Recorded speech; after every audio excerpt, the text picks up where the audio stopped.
It never occurred to me that my resolve to improve my physical appearance might lead to temptation and forbidden attraction. At the age of 31, I was attempting to handle the highs and lows of a long-term relationship that had become stale, while also balancing a hard work as a marketing manager in Sydney. After 5 years of dating, my boyfriend Tom and I had recently come to feel more like roommates than lovers. The spark that had previously characterized our relationship was all but gone, and our days were boring and monotonous. I chose to join a posh gym close to my workplace in an effort to change up my routine and boost my self-esteem. Although I had always been active, I felt exhausted and disengaged from my own body as a result of the pressure on my relationship and the stress of my job. I reasoned that in addition to helping me get back in shape, exercising would allow me to decompress and recover some control over my life. With its slick, contemporary design, cutting-edge equipment, and lively environment, the gym felt more like a social club than a place to work out.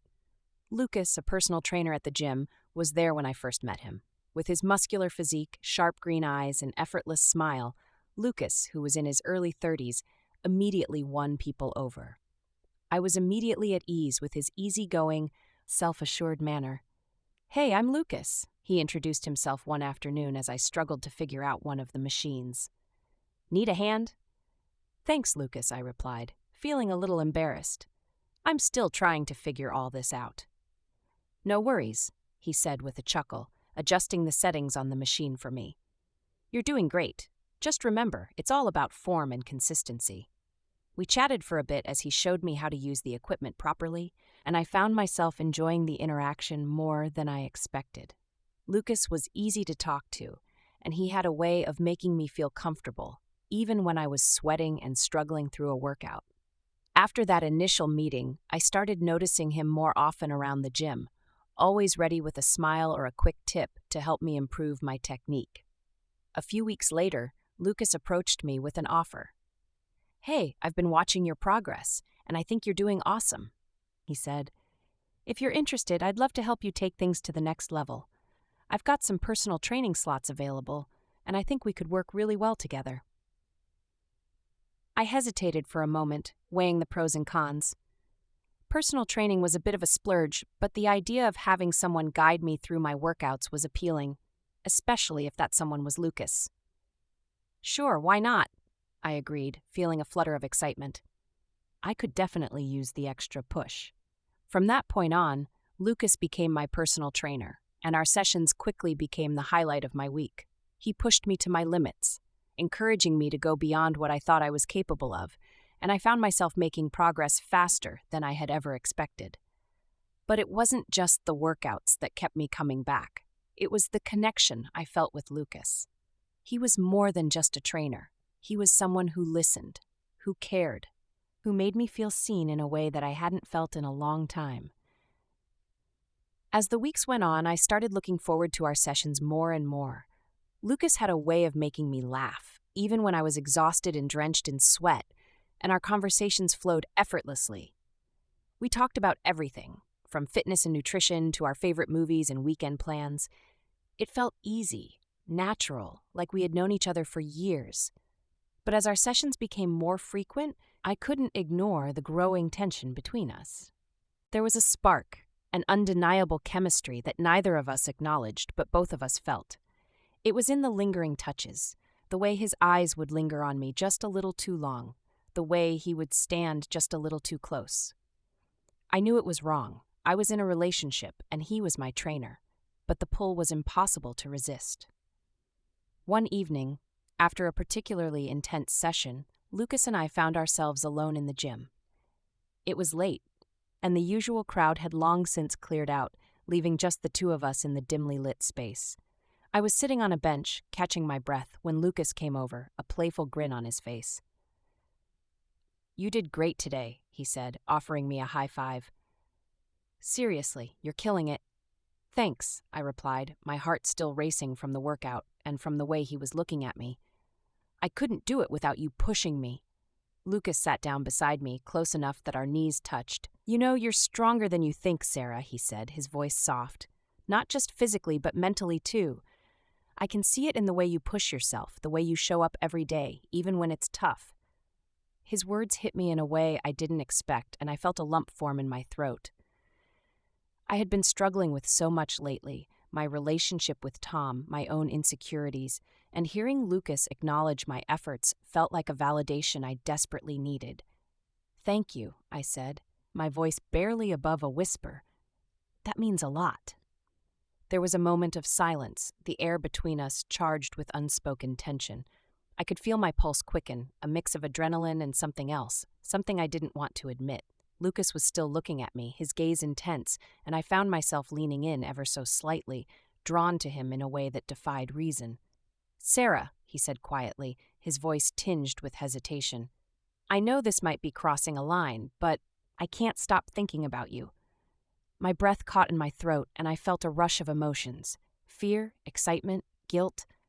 "Lucas, I'm sorry," he interrupted, running a hand through his hair. "I shouldn't have said that. I don't want to make things weird between us. But I can't pretend I don't feel something."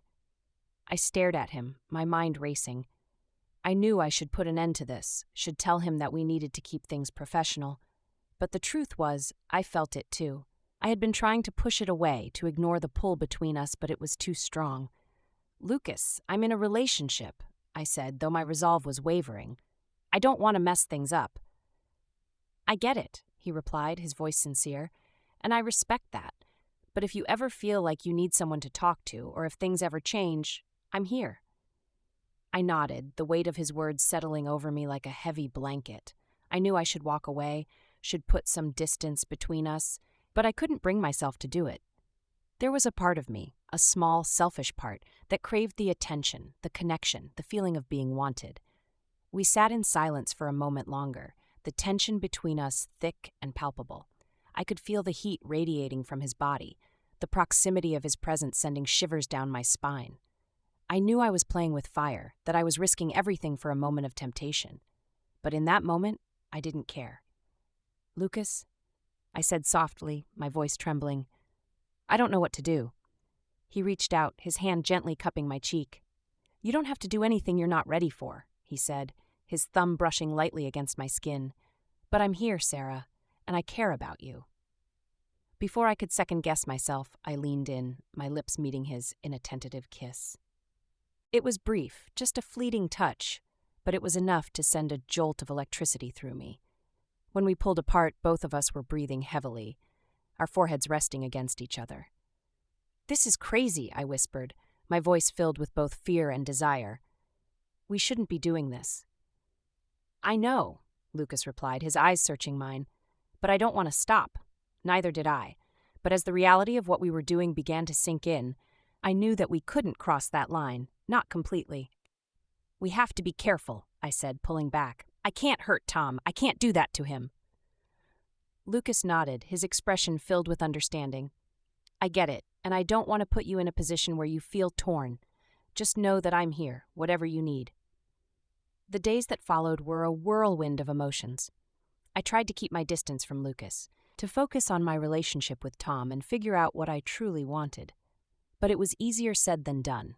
Every time I saw Lucas at the gym, every time we exchanged a look or a smile, the tension between us flared up again, making it impossible to forget. One evening, after a particularly long day at work, I found myself at the gym once more, hoping that a good workout would clear my mind. The gym was quiet, nearly empty, and as I stepped onto the treadmill, I spotted Lucas in the corner, lifting weights. Our eyes met, and he gave me a small, knowing smile. "Hey, stranger," he said as he approached, wiping sweat from his brow. "Haven't seen you around much lately." "Yeah, I've been busy," I replied, though the real reason was that I had been avoiding him, just trying to get through the week. "Same here," he said, leaning against the treadmill. "Listen, I've been thinking about what happened the other night, and I just want you to know that I don't want you to feel pressured. We can just be friends, if that's what you want." I appreciated his words, but the truth was, I didn't know what I wanted. I was torn between the comfort of my relationship with Tom and the thrill of the connection I felt with Lucas. "Thanks, Lucas," I said, forcing a smile. "I'm just trying to figure things out." He nodded, his gaze softening. "I get it, and I'm here for you, whatever you decide." We ended up working out side by side, the silence between us comfortable but charged with unspoken emotions. As the evening wore on, the gym slowly emptied, leaving just the two of us once again. I knew I should leave, should call it a night and head home, but the pull between us was too strong. As I finished my last set, Lucas approached me, his expression serious. "Sarah, can I ask you something?" "Sure," I said, wiping the sweat from my brow. "What's on your mind?" He hesitated, as if unsure of how to phrase his question. "Are you happy, Sarah? Like, truly happy?" The question caught me off guard, and I felt a lump form in my throat. I had been asking myself the same thing for weeks, but hearing it spoken aloud made it all too real. "I don't know," I admitted, my voice barely above a whisper. "I want to be, but I'm not sure if I am." Lucas nodded, his gaze steady. "You deserve to be happy, and if you ever feel like you need to make a change, just know that it's okay. You have to do what's right for you." His words hit me harder than I expected, and I felt tears prick at my eyes. I knew he was right, but the thought of ending things with Tom, of upending my life, was terrifying. "Thank you, Lucas," I said quietly. "I'll think about it." As I turned to leave, Lucas reached out, gently taking my hand. "Sarah, whatever you decide, I'm here for you. Just know that." I squeezed his hand, my emotions swirling in a chaotic mix of gratitude, fear, and longing. "I know, and I appreciate it." We parted ways that evening, but the weight of Lucas's words stayed with me long after I left the gym.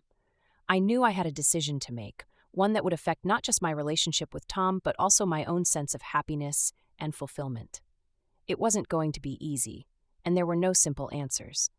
But for the first time in a long time, I felt a sense of clarity, a sense that maybe, just maybe, I had the power to choose my own path.